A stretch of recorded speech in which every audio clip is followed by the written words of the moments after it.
everybody's got a thing to donate to them again, I'm going to. Hi, Kim. Nice to meet you. I know. Yes. I'm sure we have.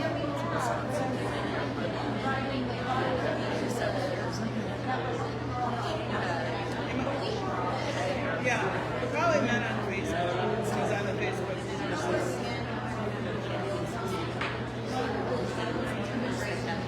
Oh, yes. Okay. Okay, good afternoon, everybody. Welcome to Indivisible Cruces, our general meeting for today. You got a lot of pamphlets and literature and stuff on the table, so please feel free to review any of that material. We've got agendas and things like that. We have a very full agenda, so I ask during comments, if you got any comments, keep them pretty, succinct and to the point. You will have time under community announcements. If you have anything particular you want to bring up, absolutely. Free speech is welcome here, but let's all keep it pretty tight and reasonable. And be courteous and respectful of everyone and everyone's opinions. Considering what's been happening, we need to make sure we say that from our standpoint on Indivisible. So, who is new to Indivisible this meeting? Raise your hand. All right. Awesome. Congratulations. Indivisible was started back in 2017 when the first Trump administration came. We had a pretty active group here in Las Cruces. Then when President Biden came in, it sort of waned a little bit. And then after this election, when we knew all heck was breaking loose, we contacted the former people who had started it and said, do you mind if we, take it back up again? And they were fully supportive. And through your support and what we've been doing, we appreciate it. We've got a pretty strong organization, so thank you. Indivisible has three tenets. Number one is Project 2025, do everything we can to defeat that and everything that it stands for.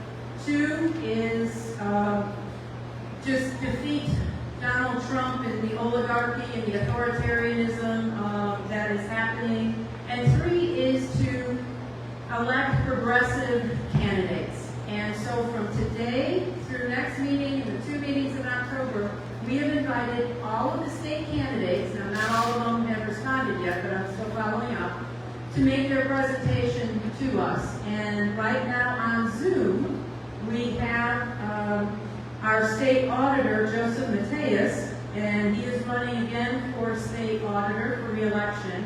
And then Amanda Askin Lopez, Dr. Lopez, will be here maybe around 2:15-ish, 2:20 to make her presentation.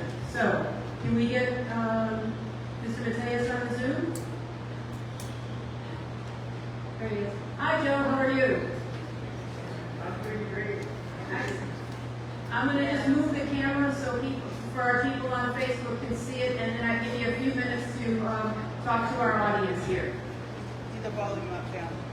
Okay. You got to get the volume up.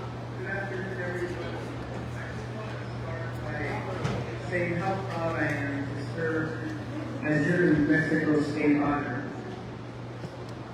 As you know, it's a constitutional office that's independent and nonpartisan and accountable only to the people of New Mexico.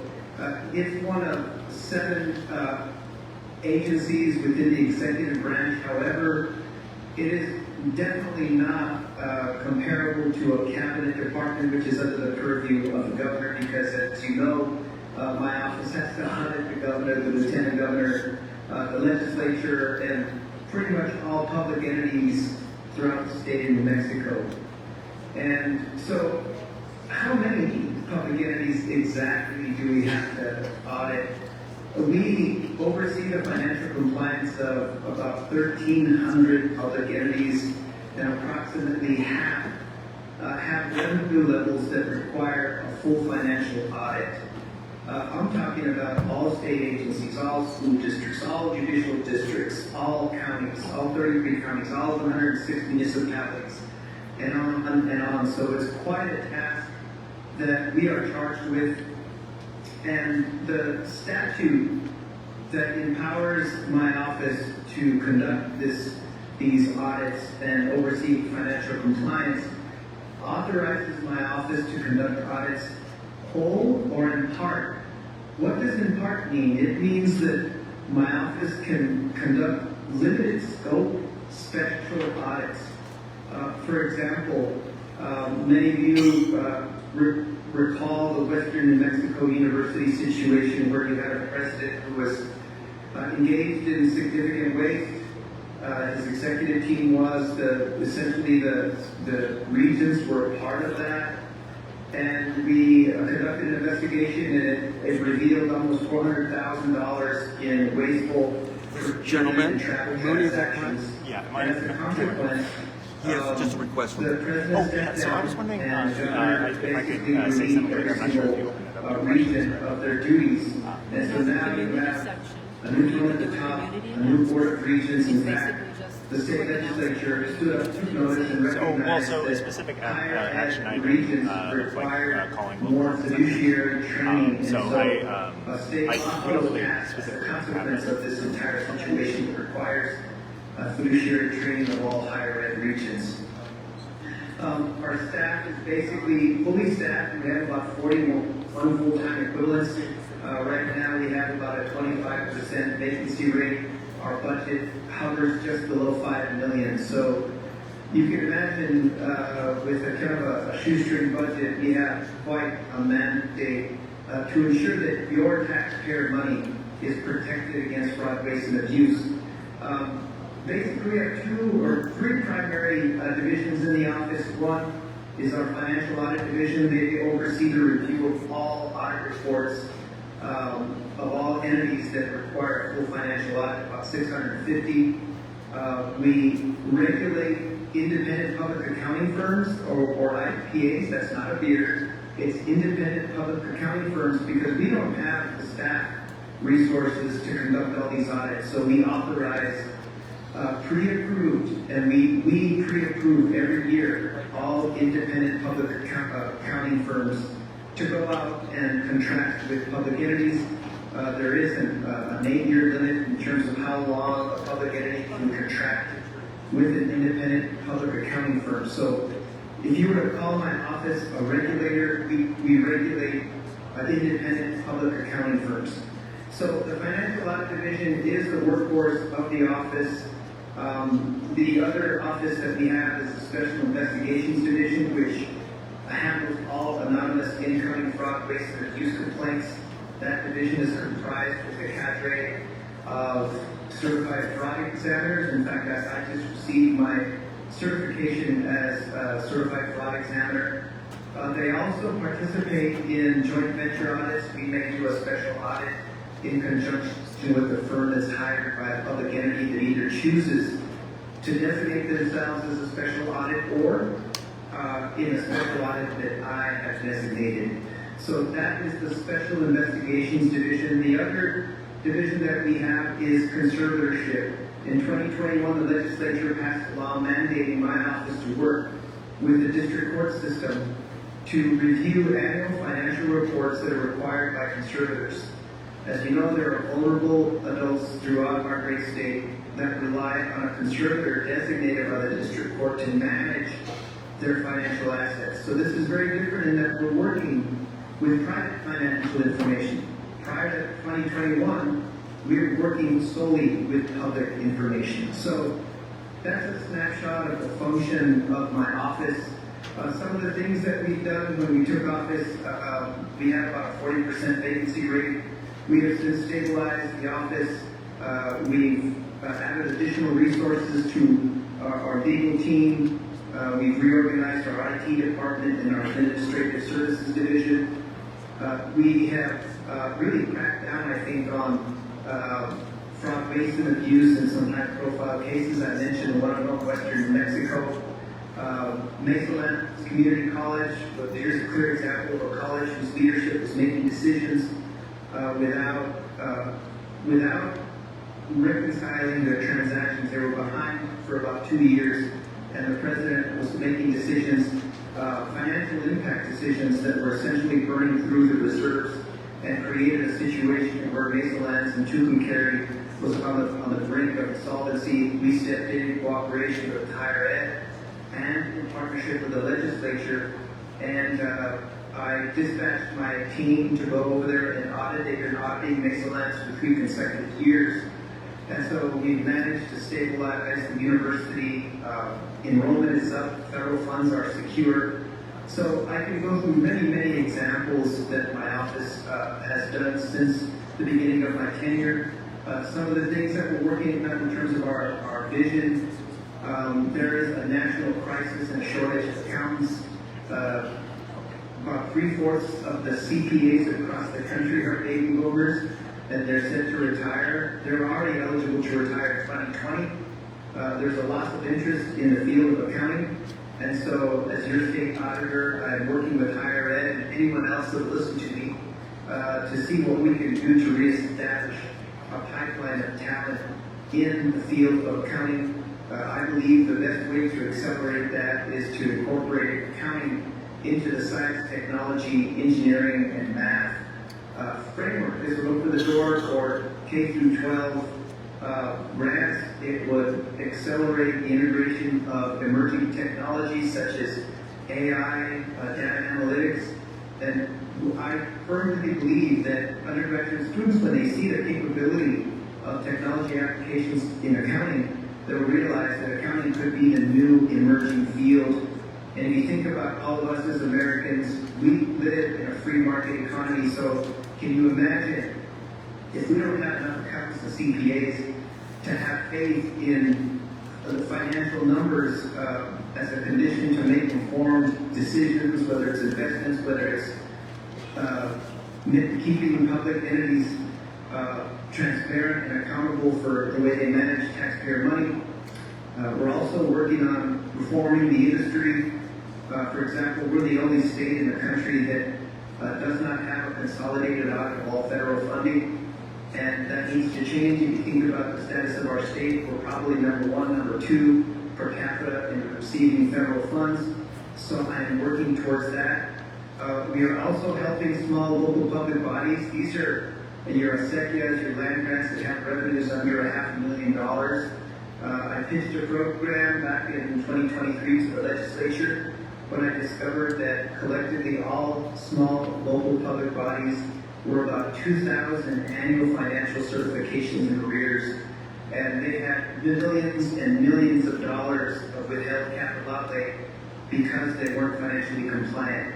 So over the last 2.5 years, we've been helping the little guy through legislative appropriations to accelerate direct assistance to these small local public bodies so that they can become financially compliant and access withheld capital outlay and apply for new sources of finances, such as the Water Fund at the New Mexico Finance Authority or the Acequia Infrastructure Fund managed by the Interstate Stream Commission. We also were successful in passing a bill that codified an executive order. It's Executive Order 2013-006. It was an executive order passed by Governor Martinez that our governor decided to keep, and she considered it as good government, and it was. And it basically requires full financial compliance as a condition to access your withheld capital outlay. So we've managed to make that the law of the land. I encourage you to look into that law. It's much more liberal. It's not as punitive as the executive order was.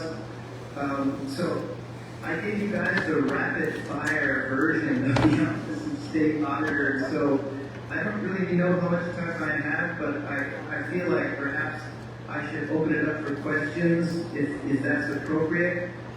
Trust me, we've done some other things that I'd love to share, but I know you have a very packed agenda. And I do want to thank you for your time and the invitation to address you all. I firmly believe in your mission, especially in these trying times. And as a former mayor, I understand that the catalyst for change comes from the community, not from government. And so you are the catalyst for change in Doñana County in southern New Mexico and across our great state. So No, I that, I commend think, you all for doing everything you can to defend our democracy and fight against authoritarianism because, folks, we're in this fight right now. And if we shy away from this, we're not going to recognize our country through the last Trump administration. So with that, I'm open for questions. Well, what we're going to do is, you want to just give your outreach information where they can reach you? And what we're going to be doing is putting together a list of all the state candidates that have shown up here to our meetings so that we can pass it out and people can then contact you directly to help you with your campaign. So you want to give that information out? You bet. My campaign website is myestas, the number 4, N as in Nancy, M as in Mary, .net. Myestas4, NM.net. My mobile number, and this is my personal mobile number, it's 505-929-0955. I think if you go to my website, you'll see a more extensive list of all my accomplishments and what I intend to do in my second term.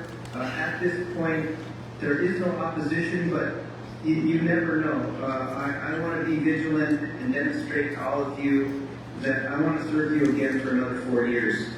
Excellent. Thank you very much for your time.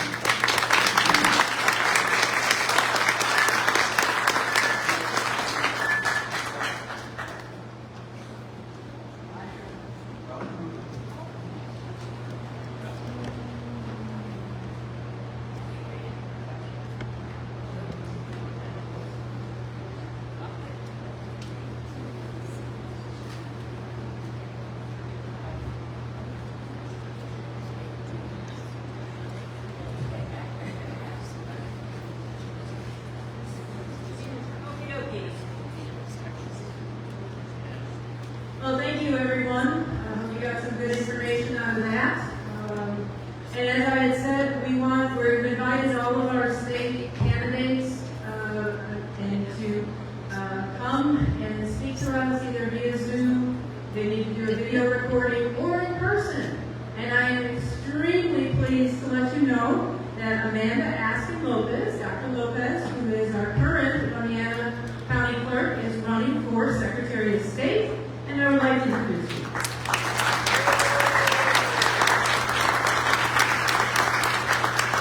Hi everyone, happy Sunday. Bear with me, I usually don't wear this kind of thing to speak to folks, but it's a Sunday. I was coming from Albuquerque and dropped my daughter off. It's a Sunday, what can I say? But I'm thrilled to be here, and even more thrilled to see as many people here on a Sunday, but also adding chairs, which tells me you all are very motivated. So my name is Amanda Lopez Askin. I am running for Secretary of State, and I currently serve as your Indiana County Clerk.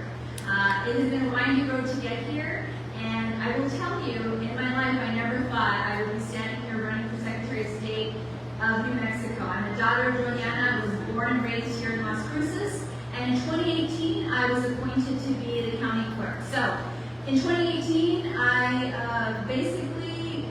we call it trial by fire, and we also call it trauma bonding, whatever you want to say. But we had the 2018 election in which the Republican candidate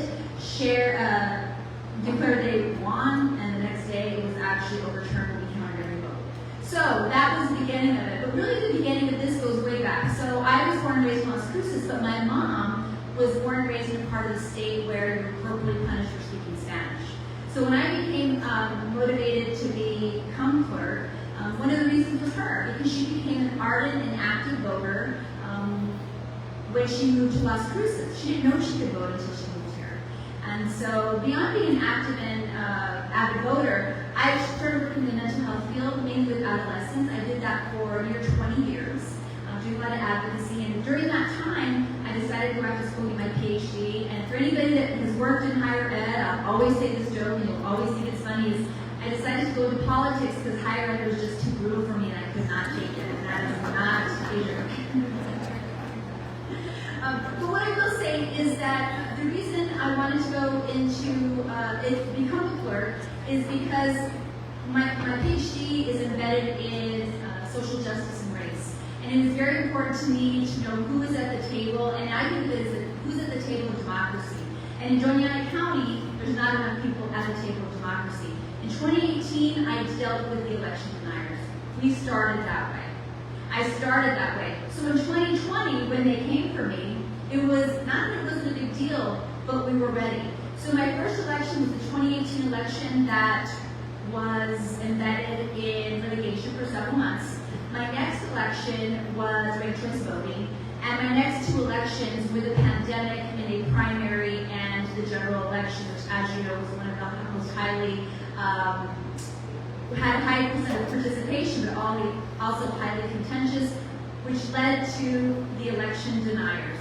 So one of the reasons I'm running is because if it's not now, it'll probably be 8 years from now, and I don't know where I'd be then, but I know today that there is no time like now in which we need somebody who is willing to stand in front and defend the elections that we have in Mexico. When I became clerk, I did not know about elections. I knew I loved to vote, and I was very idealistic, and I thought that's all you needed as a clerk. But when I say it was trial by fire, what I did was I learned about elections, and what I will tell you is every single New Mexican should be proud of the system that we have. We have all the best practices in place. We have all of the gold standards in place, and that is we are ranked. That is why we are ranked #1 in election administration by MIT. And every Mexican should be proud of that. I know that I do have two opinions, and I will say one of the opponents is another county clerk. We all collectively run great elections, and I will say that about her, and I will say that about the smallest and the largest counties in New Mexico. What I will also say is this has been a really trying week for many reasons. There are some federal things that continue to come down that greatly concern me. There are some lists that are being asked of our Secretary of State that trickle down to Doñana that should greatly concern all of us, right? These collective lists of who's citizens, who's not, who's doing what, and how they'll be used is something we should all be tuned into. And so I am ready to be Secretary of State. This is not about me. It would be so much easier if it was about me. It would be so less stressful, but I feel the weight of what is coming, and I feel confident that as difficult as it will be, there is a great team at the Secretary of State's office that I love and support that would help me do everything I can do to protect New Mexico elections, not just now, but far into the future. So I've met quite a few of you. I am going to go ahead, and if it's okay, allow a little bit of time for questions. I feel like I could go on and on, but if you've heard me before, I don't want to go. So I would, welcome any questions about the campaign, the election. It's been fun. I will tell you, some of the things that have been more surprising than ever to me is that I really like campaigning. It has been fun. People give me energy. Sometimes I leave events like yesterday and I feel so full, but I feel like not that I'm going to jog, but I feel like I can run somewhere. It's amazing because even if at the end of it, I would agree with somebody and we're not on the same page, like I learned something and I take it with me, and the next time I'm able to talk from perspective of hopefully representing all of New Mexicans. Hello. Question right over here. Hello, glad you're here. Is the Secretary of State the one that Pam Bondi is trying to get information out of? Is that your office? Would that be your office? So I don't know if it's specifically Pam Bondi, frankly. I know that there has been lists requested from the Attorney General's office as well as the Secretary of State's office. So I would do exactly what Secretary Toulouse Oliver is doing currently, is band together with the other states, some of them Republican states, that are saying, we're not going to do this. We're going to fight this through litigation and through the courts. Obviously, everybody's concern is, will they be compliant with court orders, right, and decisions, right? I think that's kind of where we're all at. But we don't know that until we continue to fight. And also, I think part of it is letting the average person know what's going on. Because I will tell you, regardless of the affiliation that you have, those Republicans, or those on quote-unquote the other side, are not the extremists. They didn't sign up for this. Those are the folks that we need to reach connected to the midterms next year. Those are the folks that we need to connect with, because I can't imagine that some of the policies that have been enacted, including the family separations and the ICE raids and things like that, set well with the average American. So I do believe in the inherent goodness of our country. I'm hoping that that's what we see in the midterms. But connected to those lists, our Secretary of State currently will fight them, as Secretary of State, I would fight them, and And the great thing is there are many states that also go the same way as New Mexico, and not just the blue states. Hi, Jim. I see Jim a lot. We're old friends. Yeah, two questions. All right. First, is your name in the ESD files? No, that is a resounding no. Thank you. Just want to clear that up. What can the county do to motivate people to vote by mail? I know this election, but the upcoming election, will likely get 10%. Is that about normal for these? So, I go out on the street and distribute these, and most everybody I talk to says, no, I vote in person, which means the character of the average person in Las Cruces is very low, and they're chronic liars. But what can the county do to get more people to vote by mail? Well, I will tell you, my job is to administer elections, right? The fun stuff is encouraging voting and encouraging participation. What I will tell you is successful, and it wasn't done by the county, it was done by groups like this, groups that encourage participation. In 2018, the reason that we were so behind, now keep in mind, I was appointed in 2018, and 5 days later the election started, so, you know, it was what it was. But what I didn't know at the time was that there had been 12,000 absentee applications compared to 2 to 3 every other election. And the reason why is simple. There were groups that decided that they were going to connect with voters who didn't necessarily vote in midterms, that always waited for a presidential, and they just sent them an application. And they followed up via phone. And those folks sent in their application. They just did, and they received their ballot, and they were motivated to vote by mail. We received, I think, almost 9,000 versus the 2 that we regularly receive. So if you're looking as to how, that's one of the ways. The county can't do that. Frankly, we are struggling for funding at a statewide level. We have a $3 million budget cut on the Secretary of State's level, where they're even talking about reducing rural voting sites and reducing early voting time. And so it's like we got to get the framework right before we build the outside of the house. And we do voter outreach. I can talk to the Overmans over here, who are great friends of our office. We have been able to touch every single senior in Doñana County. I had unfortunately long, great relations with the school systems because of what I did previously. And because of that, we're able to get into every senior class and give them the option to vote before they graduate. And so hundreds, I could go, we've been doing this for almost 7 years, and it's been greatly successful, and part of it is community members have stepped up and helped and supported us. And so that's how we increase turnout. People often ask me, how do we increase turnout? And I say we do it in all the ways. We have a podcast, we have a YouTube page.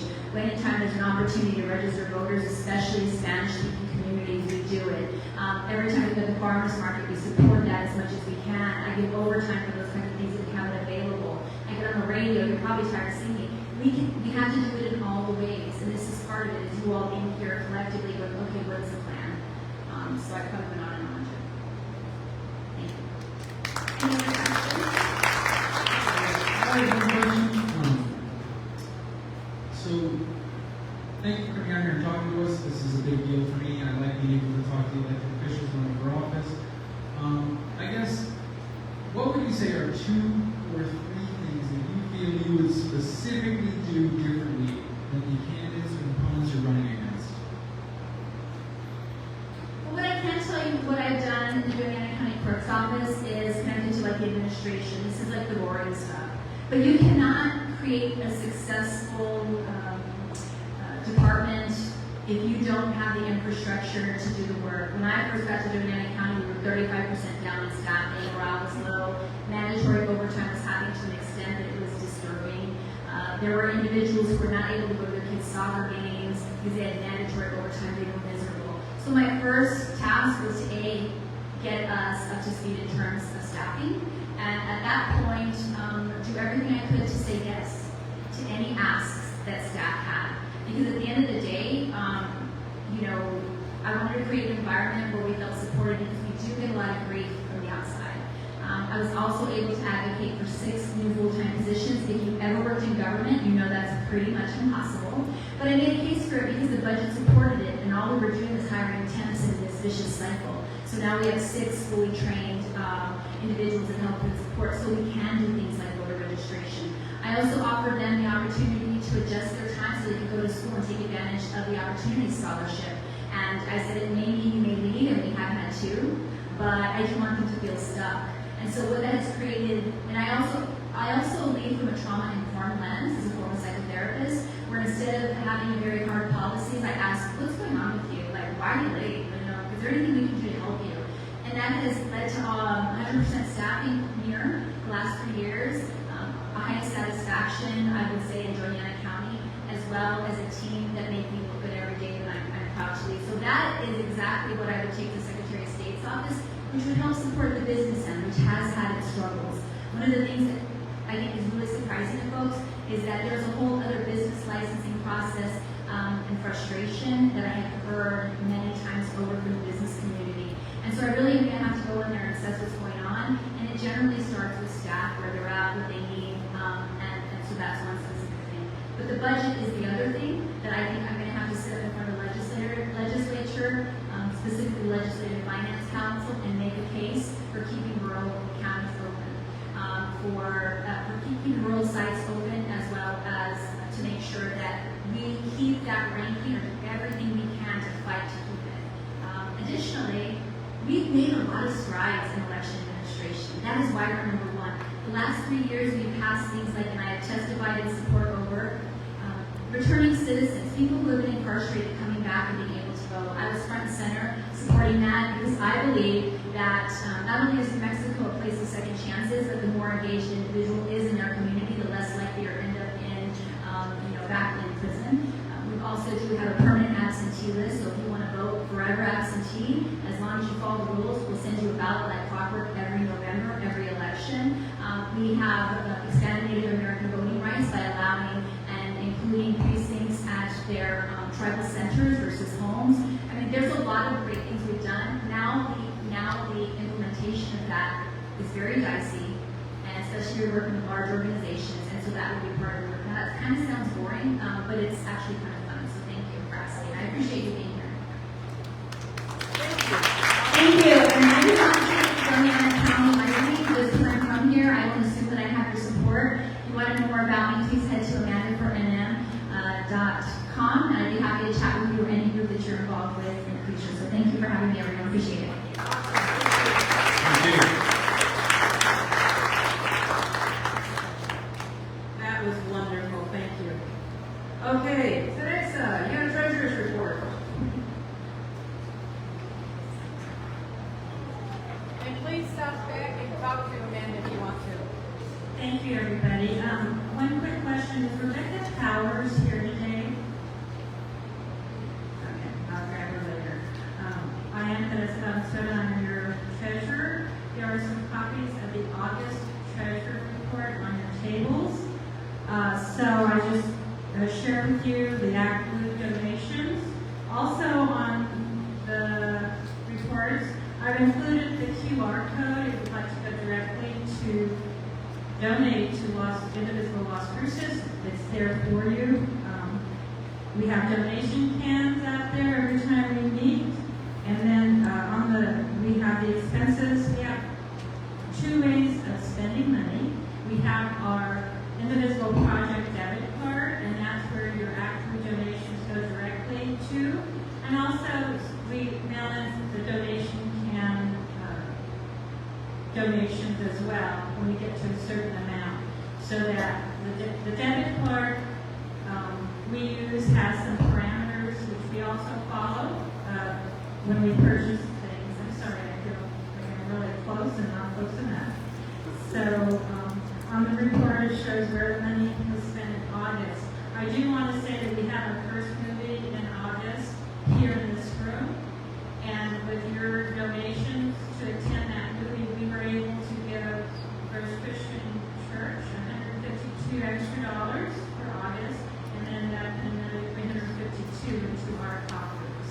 And Monday night, which is in September, was the movie at the Fountain was also very well attended and received. So if you go all the way down to the bottom, it shows what our cash balance was at the end of August, and also the balance on our debit card. So that's ever changing and moving left and right and up and down.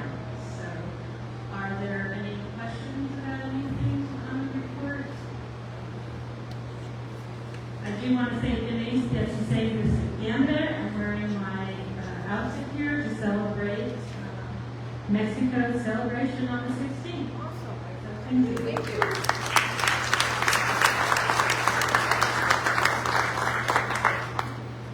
Mary Brandon. Mary around? We'll go get her. She wants to talk about her public school support team.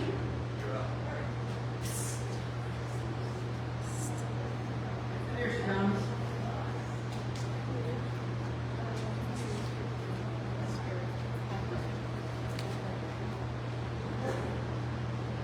They told me to take the clipboard here and move it like this. Hi, everybody. My name's Mary Brown, and I'm going to talk to you a little bit about the public school support team effort and what's been happening. A few months ago, I invited a whole bunch of people to go to a school board meeting with me, and I don't know how many people showed up, but there were standing room only. And we went there not to, let me go there for. We went there to show the school board and the staff and the superintendent that at this point in time, what our school board has been able to successfully do for our school districts, they need somebody to pat them on the back for a second and say, we see what you're doing. We do know that there's an election in November where 3 of our 5 school board members are up for re-election.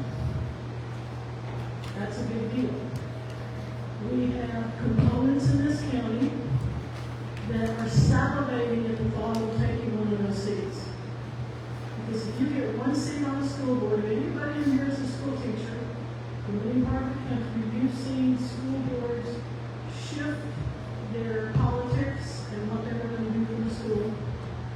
And that's how I watched personally the state of Texas go from a very blue, Ann Richards type state to a very red, Governor Abbott type state. And they did it one school district at a time. Okay? Now, last night, I was privileged enough to be invited to something called a meet and greet. It was at somebody's private home. I've never met this person before. But our 3 current school district candidates were there. And I got to tease Patrick Nolan, who needed to be teased. Pamela Court, who is our current president of the board, and Bob Wolford, who has been with the board for quite a cycle of 4 years. They were all there to talk you up, and I cornered them asking, how do we help? Because I know a lot of people that have come to me that says, I want to help the school board, what can I do? How can I help them get elected? And a couple of them were like totally blown away with, we've never had anybody walk up to ask to help us before. That was something that was kind of interesting. And I think it was a fundraiser too. I do recall getting a check out doing something like that personally. But you know, the posters, the signs that people put in their yards, those aren't free. They have to cost. Every person who's in here running for office, I knows that. And so fundraising is kind of part of what was happening last night. Plus to get to know them a little bit more. And right now what I'm getting, most of what I'm hearing from them is they're going to need what they call door knockers, where maybe a couple of people get together, and I'm sure they'll team this up. If they don't have this as organized as I expect it to be, we'll figure out how to organize it for them. You know, they're in the neighborhood, a couple of people pierce your street, go bang on doors, talk to people, request to figure out. I have found out in the past, they know statistically that it's been proven. If you ask someone to vote for you, that person probably will. And that's what door knockers do. I also explained to them that we have a couple of projects where we do postcard loading and other projects like that. And their eyes are getting this big, going, wow, that sounds cool. How do I participate in that? So right now, that's really where I'm at with the public school candidates. How to help them. They did ask, I know on the table there's quite a few sheets been handed out with the Las Cruces Public Schools City Council candidate contact information. Everybody that was here a couple of nights ago, we had candidates nights. We had a candidate night here. And if you want to get on their right on their mailing list, so you're really, really how do I help? Contact one another, whomever. And I'm going to say this: Indivisible decided we want to endorse. There's too many. First of all, there's too many components to endorsing someone. And so what we're hoping that you'll do is do a little research on your own. Find out what district you live in. Maybe you don't live in one of the candidates that's running, but you've got a niece or a nephew that lives in one of the districts. Find out where they're at. Do a little snooping, a little investigating on your own. Make a decision of which one of these candidates you want to have. And I think in about 2 weeks, I'm going to send out an email to everybody that's on that public school support team and kind of ask, how do we get together and help these people? Because I'm saying call us. Call me, let's do something. I've got, in my opinion, I've got people that are willing to be labor and leg work for these folks. Because that's how you get back. Everybody that's ever run for office knows this is how you do it.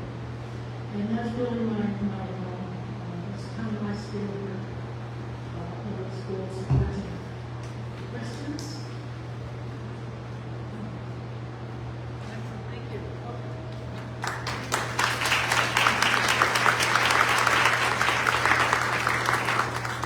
So please review, we've got both the city on one side and the Las Cruces Public School on the other side. Out in the lobby, on the left-hand side, there's a table that has our maps on it, both the school district maps and the city council maps. So if you're not sure which district you're in, please go check that out so that you can then, again, like Mary said, either work for the candidate that's in your district and or make sure a relative or friend in another district can help. So thank you. Ma'am, yes. as I understand it, Patrick Nolan is not running for re-election because his term hasn't expired. Is that correct? That's correct. So the ones that we have to focus on are Pam Cole Of course, Pam Court. and Rob Wofford. Wait, I'm sorry. Oh, he's unopposed. I'm sorry. My bad. Okay. But you've got all the information, their email, Facebook's, websites. Go investigate and do your research. Fort Bliss demonstration. I know there was a lot of talk about that. Because No King's Day has been organized through Indivisible National for October 18th, they have pushed the Fort Bliss demonstration until November 15th. So just want you to remark your calendars on that. More information will be coming. There's a statewide Indivisible signal group that we've been going back and forth with. There's some more information about a camp out type of thing that's going to be coming up. I got to do some more research and I can get it out to you. Teresa has been very instrumental in putting together our immigration group, and there's information on the table regarding resources that if you want to go out and help in the immigration space, please do that. We have decided again, we don't want to reinvent the wheel. So there are absolutely phenomenal organizations here in southern New Mexico, Doñana County, our friends Indivisible, the 915. We're grouping together so that we want you to have the information, go out, if there's a specific area you want to focus on, like the water drops or anything else, please feel free to use that information. Is that correct, Teresa? Anything I've missed?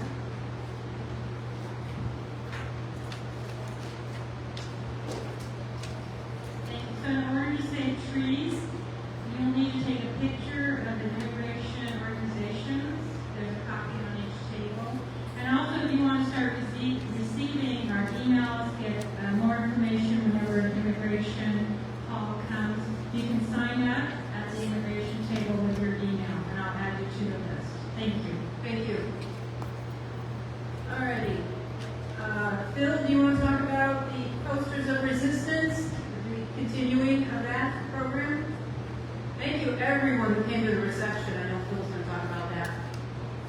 First of all, I want to just thank everyone who contributed to this Cruces of Resistance. For those who don't know it about it, I suggest that you look on this little packet that I have.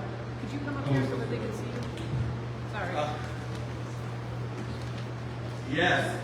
Go to your little packet that you probably received. If you haven't received the little packets, it has a yellow sheet in front of it. Maybe it might be white. So whenever you get a different color information sheet about how to contact Indivisible, whether it's national or local organization, it's going to be a different color. I'm a visual person, so I want to know the change that's occurred. So it's been edited. And also you'll see a date to the right, which is 8/30/25. That means when it was updated. So the other thing regarding the Cruces of Resistance that is currently held, if you look at your little packet, it's at Vargas Art Projects. And we had a reception on the 25th, and I think we had approximately 115 people there in that space. It was packed. So there are over 250 people, or 250 representations of protest art or protest signs that people have used at the protest, wherever they may be protesting. And we combined it all into an event exhibition. So I strongly suggest that you go see that. It is quite powerful, if I might say so myself. But I also want to thank everyone who contributed to that event as far as the installation. I did pinpoint who did what, of how they installed it and why they installed it that way. Special shout out to Sherry. Thank you so much. On one wall she said, we want the sign to be like this, like chaos. And I didn't think we were going to have enough room for that. She did it anyway. Kudos, Sherry. Thank you so much. Pete, are you here? Pete was responsible. He was also a photographer. He said, more signs up on the ceiling. More signs hanging from the ceiling. And I'm like, oh, geez. And sure enough, he was correct. Nikki Camp came in and said, your portable walls that you have here, that were brought in by Steve. Steve, stand up. Thank you so much. You brought in a portable wall. That was a game changer. We were able to add approximately 75 to 80 more signs because of that, and it created a nice division in there. And Nikki Kim said, rather than having it zigzaggy, make it into a circle so it's more encompassing. Thank you so much. So it was a great project. Sherry was also part of the storyline, creating a storyline so as you flow through it, you had a story going on, along with Olga.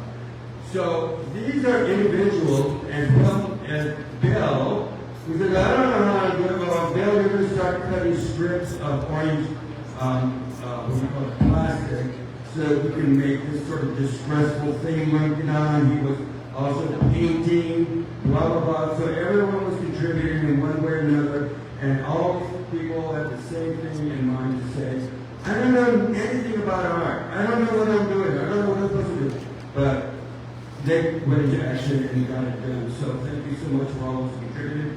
Again, the show is open for 2 more weeks. You have the dates of when the show is still available to come and look at. It's located at the gallery space right kind of next to the Rio Grande Theater. And it's part of a gallery collective.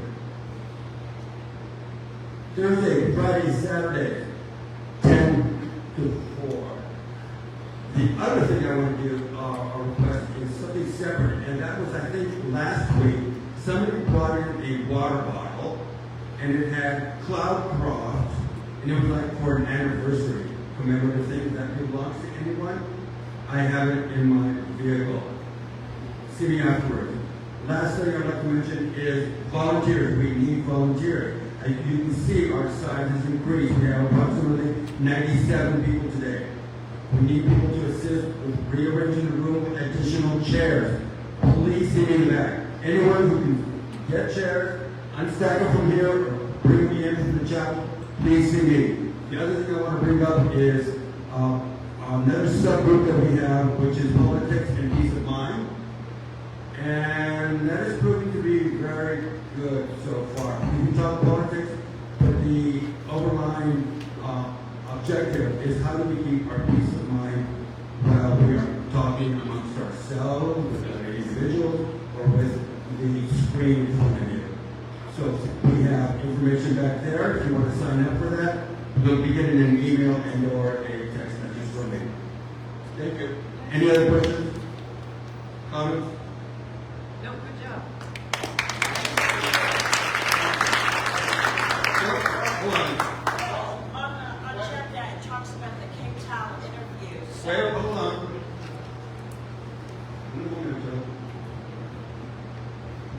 I didn't want you, on your agenda, it also talks about Cape Town interviewing. They interviewed Pam, Phil, and Cecilia Vargas, who runs the gallery. It was about an hour-long interview, and it is posted out on Facebook, and it's definitely worthwhile. It's our own, talking about the exhibit, what it means, the history of protesting, all that good stuff. So I didn't want you to lose that. It was on the agenda. Thank you. Excellent. Anyone else? Would you stand up, please? I'm not able to pick up our posters on the 27th. The question is, can posters that are being represented at the gallery, and if you can't pick them up on the 27th, which is between 4 and 6 p.m., yes, I will bring them here. However, I have a small vehicle, so I strongly urge anyone who can pick them up on the 27th between 4 and 6 at the gallery to please pick them up. Otherwise, I will bring them here as best as I can. Jim says he can pick them up as well. And we'll have another poster making a couple more before the 18th. And we'll have those publicized on our Facebook, and we'll send it out via email. So we'll have those so that you can start to make your posters for the No Kings Day 2 on October 18th. Any other final questions regarding that? Just to clarify that, yes, the posters that people are not able to pick up on the 27th, Jim or I or both of us will bring the posters here to the meeting on the 28th, which is a meeting. So, but we're trying to be kind to us so that we don't have to constantly bring them back and forth and back and forth. If you can't take them up, we'll bring them to the protest. Okay. And anybody can. Free for all. Okay. Thank you. Our next speaker is going to be Kathy Stark. She's with Patients Primero, and we want to talk about sort of the patient contact and how we can help move that across the line with the state legislature. Thanks, everybody. Hear me? I'll slide it up here. Patients Primero is a nonpartisan group of patients. And if you're not a patient, you soon will be with a physician, and you may have trouble finding one. Our healthcare system in New Mexico is literally in dire crisis. And there are several reasons for that. I would urge everybody to look at newmexico.org and read their 10-point plan for correcting it and the research that they've done. We have lost 30% of our primary care physicians. We're the only state in the union to have lost physicians in 2024. We are the oldest cadre of physicians that are working well past retirement age. And the bottom line is people are going to suffer and they're going to die for lack of care. And last week I was talking to some people and it was heartbreaking trying to connect them to the specialists that they need.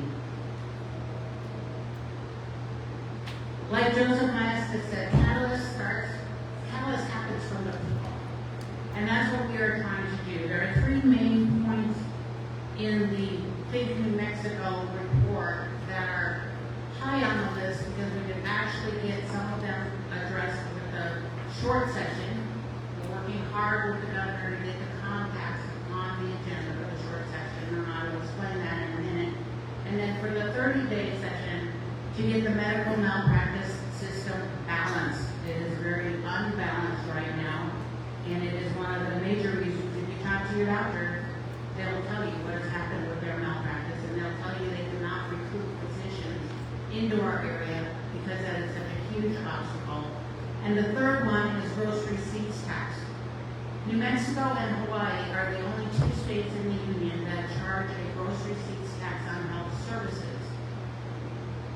In New Mexico, that means it can range from 6 to almost 9%, depending on what the GRT has been adopted in various areas. That cost is borne by the doctors, by the physical therapists, by the dentists. Unlike when you go shopping, you pay the GRT. In this case, they cannot pass it on. Now the compacts, what the compacts are, and there are actually 10 of them, they are agreements between the states that a state signs on. For example, New Mexico has joined one compact, and that is the nursing compact. 80% of our nurses in hospitals are because of the compacts, because we don't have enough nurses. So the states sign on, they sign a standard agreement that all the states have agreed to. You don't get to tinker with it. And then it is overseen by a commission with a board of governors. Every state who participates in the compact has a governor on the commission. What it does is it allows physicians in, like our neighboring state, you need a specialist, but they happen to be in Arizona. They can do telemedicine. They can also practice here without going through our whole licensing process, because we're recognizing, what did I do?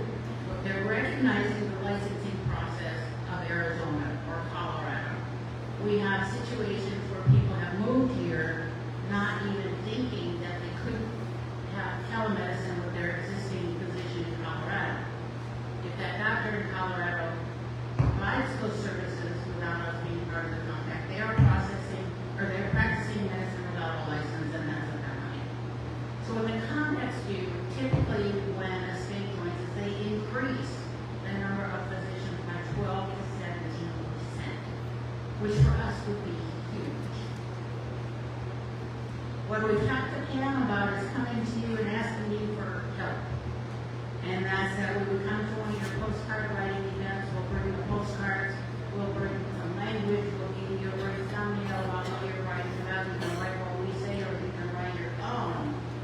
But to absolutely deluge our legislators and the governor would get this done.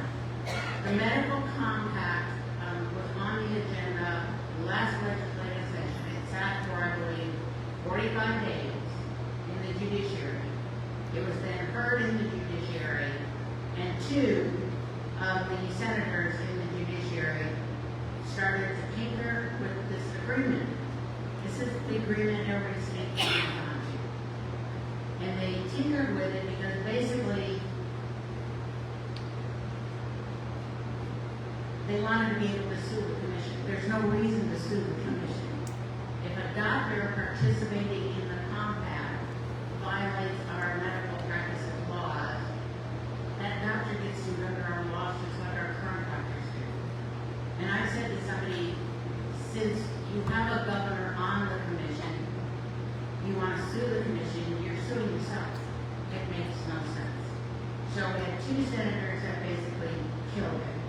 Now we're getting indications from the governor. It was originally going to be on the short session, then it came off the short session.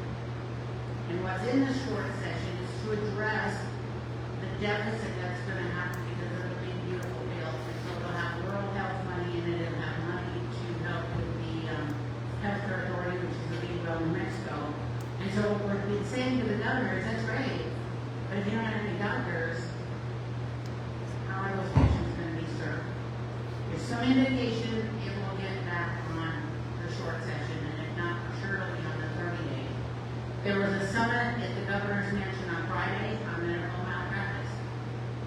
It's been a hot button issue. There's been a whole lot of misinformation out there about malpractice reform, preventing patients who were harmed from seeking justice. Nothing could be further from the truth.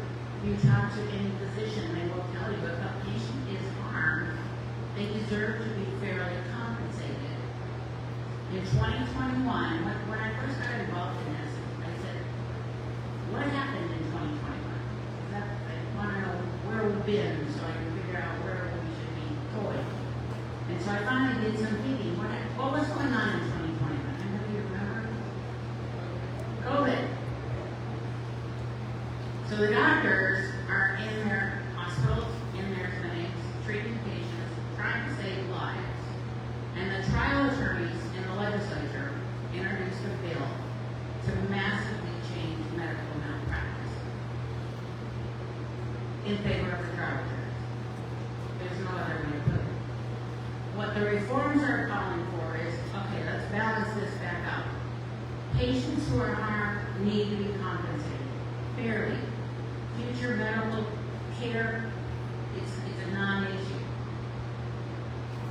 Non-economic damage or non-economic damage is just the pain and suffering and the loss of consortium and all those things. For an independent practitioner are currently capped at $750. I'm saying we wouldn't change that. Change would come in the area of punitive damage. Punitive damages are intended to punish a healthcare provider who's been malicious, reckless, and has endangered the patient in a very severe way. They should be very rare. They have been. They should be very rare. Physicians and healthcare providers cannot insure themselves against punitive damages. So the physicians and the providers, with the change that was made, if a lawsuit is filed charging punitive damages, they risk losing everything that they have, because you cannot insure. What's happened, however, is if you look at the data, and I'm the data nerd, so you look at everything up to 2021, and you've got malpractice because things do happen. No one's saying they don't. They're kind of pretty flat. 2021 comes and you change everything, and the malpractice lawsuits do this. Did all of our doctors suddenly become bad doctors? Absolutely not. And the majority of those lawsuits being filed are claiming punitive damages. So what does that do in the grand scheme of things? If I'm a healthcare provider and somebody is claiming punitive damages, my insurance company is going to say, you need to make this go away. It's very risky, not knowing what they're presenting with it. Doctors know something's gone horribly. They know that. In most of these cases, it happens at the top. Claims nationally for malpractice are delayed care and misdiagnosis. They're not the horrendous surgical accidents that may leave somebody paralyzed. So that's a non-issue, a non-starter. It continues just the way it always happens. When those settlements happen, what happens to the premiums that healthcare providers have to pay? They go up. We already have a problem with recruiting physicians because of our premium. So we're going to come back to you, and hopefully you can help us be a catalyst for change and help us do some postcards. We had an event yesterday, the League of Women Voters, and we had a panel. Think New Mexico came down, served as a part of our panel. Dr. Berkson was there. I was there as a speaker. Walker was there. And the room had a capacity of 90. We started turning people away at 125. We need everybody's voice. We really do. We have a Facebook page. Take a look at what we're doing. Take a look at how you can be involved. We have a survey where we're trying to get patients to tell us what has been your experience. Just raw data. You don't have to identify yourself.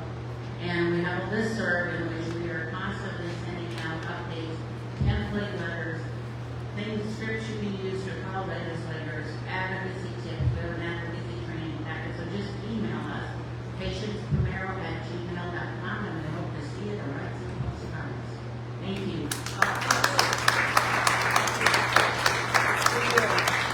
Could you spell out? Hold on. Just a minute, Phil. Just a minute. Could you spell out the name of the? Is it Think New Mexico?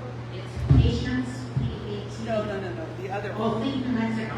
is THINK NewMexico.org. Okay. Think New Mexico is all one. Okay, thanks. That's all I needed. It's a great report. They've done extensive research. And if you look at the work that they've done in New Mexico, they're different from other think tanks because they're not on the right, left, middle. They're on solution focus. Yeah. Thank you, Kathy, and given the fact that you are a data nerd, and I know you are truthful about that. Do we know yet, are we beginning to see any kind of indication of the impact of the Bureau College of Osteopathic Medicine?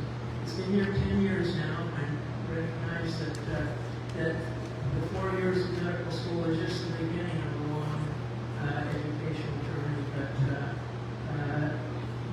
what impact are they having? Do they want to have, are they partnering with you and your group to try to address the person power issues? We don't have their recent data, and you're right, medical school is like just the start before you can really look at the outcome data. What we do know, however, and it kind of goes back to the same issue.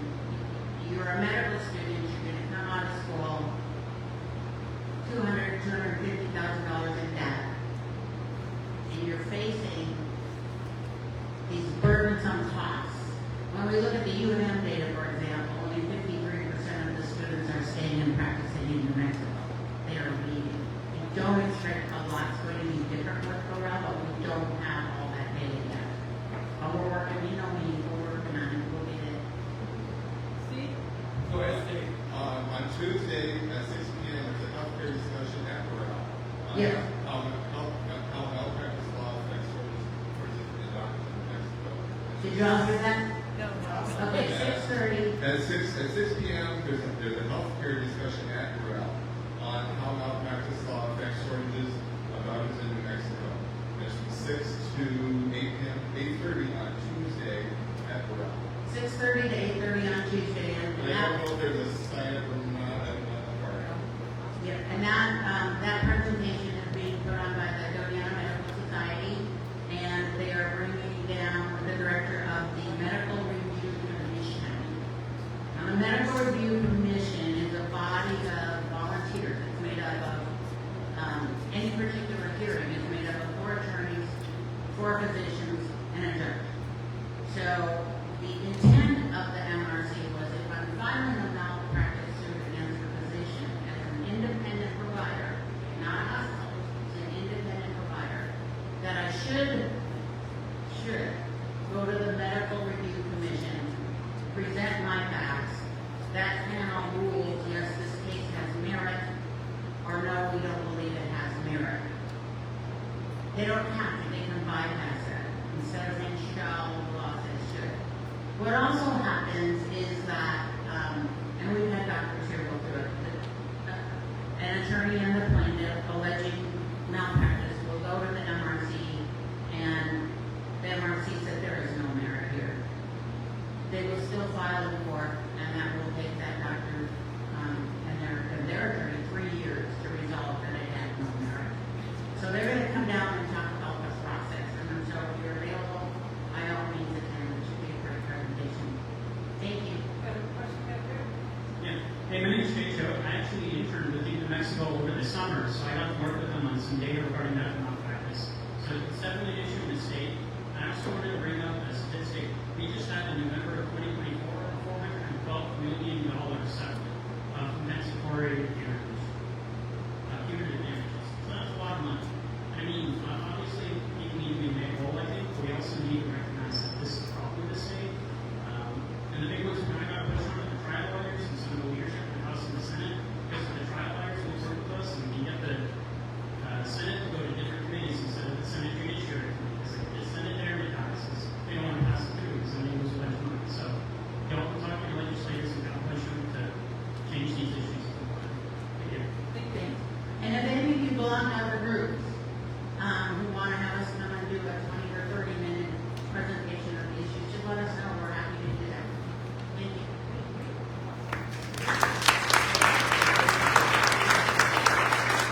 Okay, 2 quick things before we open it up for community announcements. September 19th is the county board meeting at 9 a.m. at the Government Center on Hotel. So make sure if you want to have your voices heard, go to that. October 4th is our Pride Parade from 5 to 10 at Plaza de las Cruces.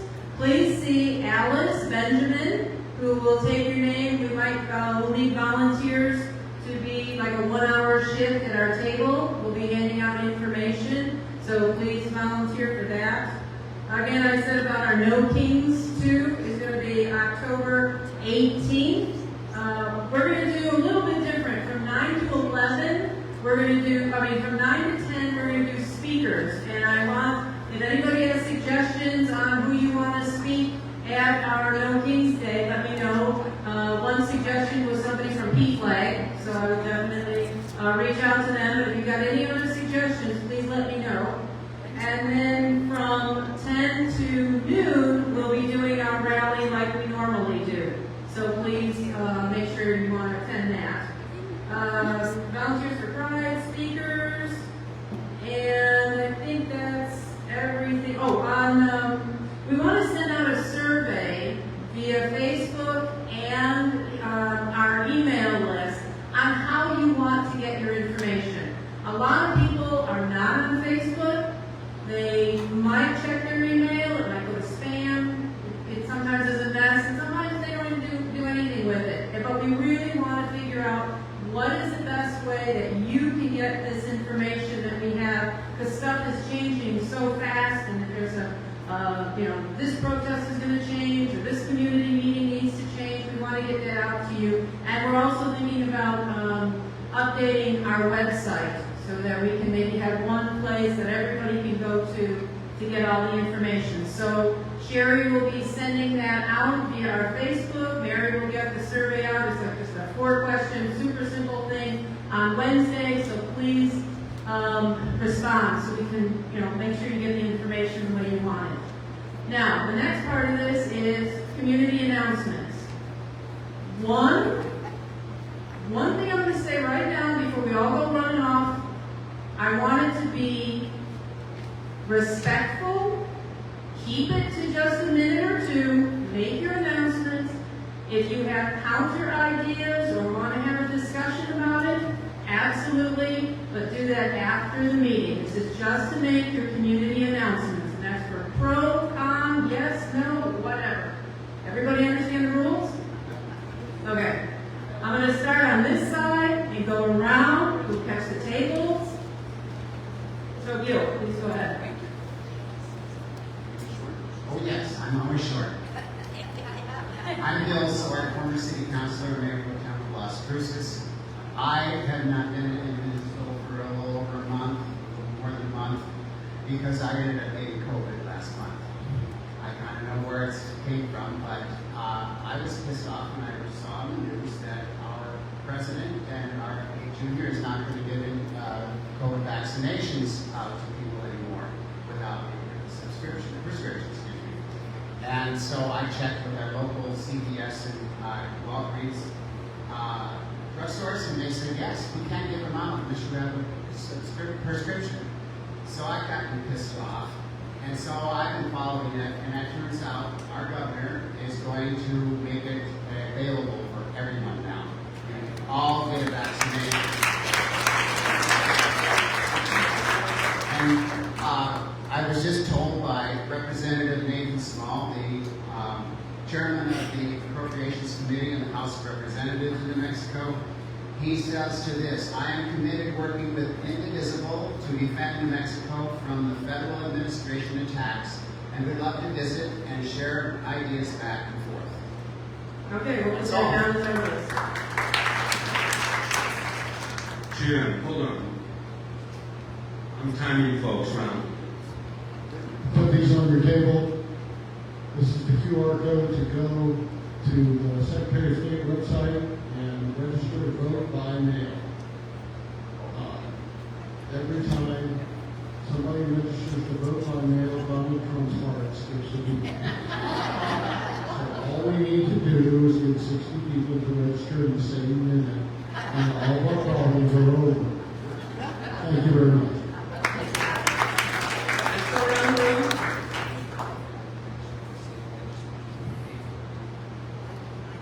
I promise I will do 2 minutes. Okay, I don't want to start in the middle, so everybody's got to turn around and stuff, but that's where I am. I'm here to mention really quickly, talk about Project Jupiter. I stand against it. I stand with a lot of great organizers, and we're trying to stand up to our county commission. I want to clear something up. I don't fundamentally disagree with the economic development. I think that we desperately need it in this region. Something that I do stand against is government, or the lack of government transparency that has existed around this.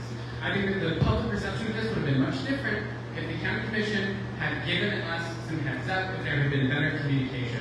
This is a failure of communication, and so therefore we really have to tell our county commissioners, hey, what's going on here? So if you talk to me or some of the other great organizers that are here with us, you can get in touch with some people to make some calls to some folks in districts and also those representatives or also those commissioners to say, hey, we would love to see a little bit more time for the community to understand really the real implications of this. Because that's something that clearly has not been considered and is not being answered when we are asking the county commission about this. So, give it myself or one of the great organizers around here. Thank you. Will the organizers please stand up so that we know who you are? And could you please stand right over here so that you can field people's questions, okay? After the meeting. Thank you so much.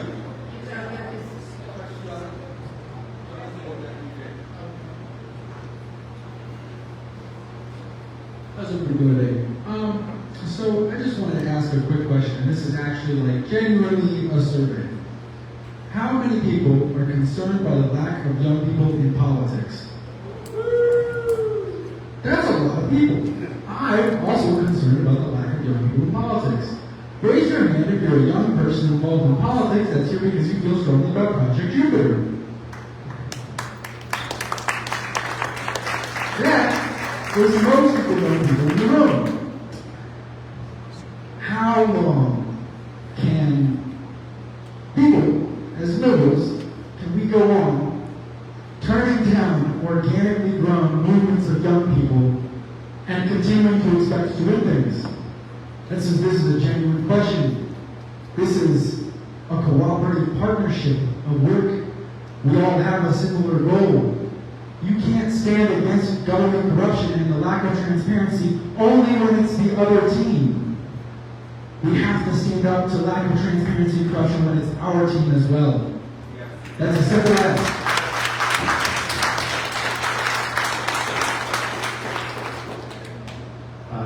First of all, I think you made any public meetings last week. I would like to admit I haven't been all around yet. I definitely apologize. My only excuse is that. Oh, I'm so sorry. My only excuse for being ready in some public meetings this last week is that I guess I've learned from watching our leaders in the halls of Congress, I suppose. So I grew up here. My name is David. And actually, most of the people who I organize with don't know this about me, but I've worked on every major election in this country since 2018. So over 9 states, 17 campaigns, 10 of which as director, 7 voter contact, 5 environmental campaigns, 5 petitions. And then these days I mostly work in human resources and recruiting, talking to other progressive folks looking for jobs on these campaigns.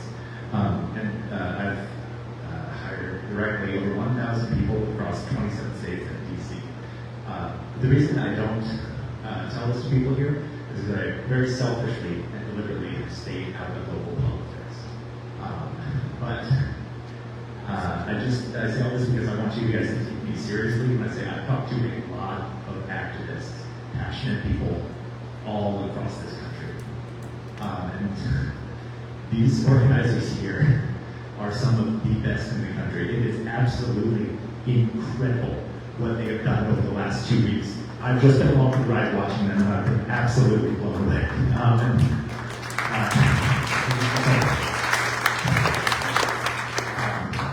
So specifically, I would say like this happening in the community is something you need to nurture, and they are calling on you to take a specific action. Please, if you care about this, make some calls for them this week. It would be incredible. This I honestly do feel like it's the start of something huge here. Thank you so much for your time.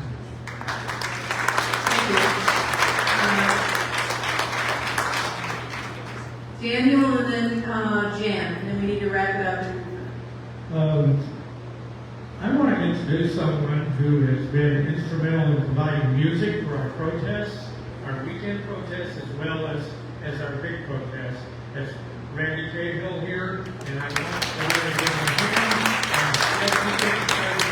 He and some others like really been on the scene, doing great work for us, and I want him to be able to tell us about some of the things they want to do for us. So I'll be brief. They were just talking about community organizing, and been doing a lot of that over the years. And a lot of that has been me playing topical folk music, and some of you guys have heard me, so I've been around and you've heard the stuff that I do. Myself, be glad to play at rallies, meetings, community outreach. I was down in South Carolina working for a hardcore progressive Democrat, lost big time, very red district he was in. But we did a lot of house meetings where we did outreach, community outreach and conversations with different community organizations to grow the movement and grow his support. So it's not just rallies and meetings. There's several of us in the music community who would be very happy to help you guys, even with a couple songs. If there's a house meeting where there's 5 people, somebody gets up, plays a couple of good songs that inspire people, make people feel good, it really sets a good tone. And it also, I think, makes those connections that y'all want to make, outside of this group of people. And I know how hard people are working here. I've done it myself, I get it, and I know how hard this is. But I think using music, both in the setting of rallies and also in smaller events, can be very helpful to you guys. So I'm offering it to you guys. Excellent, thank you. Jim? Bill, Jim, Ryder. Thank you. 2 or 3 months ago, Bill McCandless gave an excellent presentation to Indivisible on Project 2025. He read all of 900 plus pages, so that you don't have to, and explained it to him. If you missed that presentation, he will be speaking again next Monday, the 22nd, not tomorrow night, but the 22nd at 6:30 at the Unitarian Universalist Church in the library here for our roundtable program. It is just starting up again. And he's going to kick it off with a great presentation. So I invite you to attend 6:30 at the UU Church on Solano in the library, which is part of the office complex. What date? The 22nd. Thank you. Thank you. Any other last minute comments, questions? We always have a week of protest, except yesterday. You got a question over there, sir?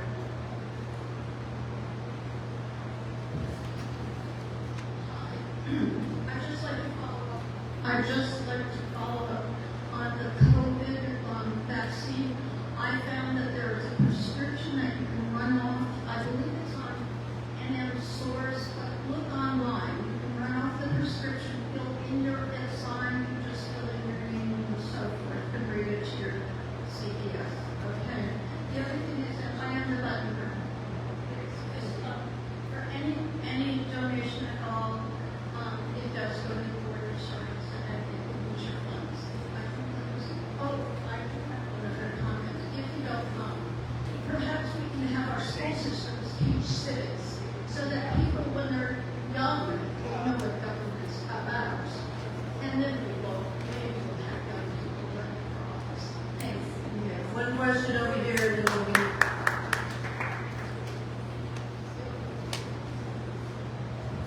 Hi, I just wanted to say that we got our COVID shots, and we were told initially that we had to have a prescription.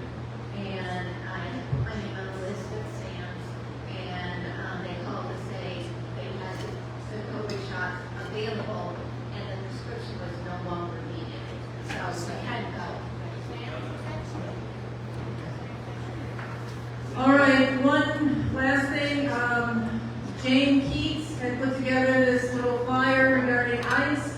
If you want to talk to her, contact her. She will give you information on how to get these so that if you want to pass them out to businesses, you can. All right, one more question.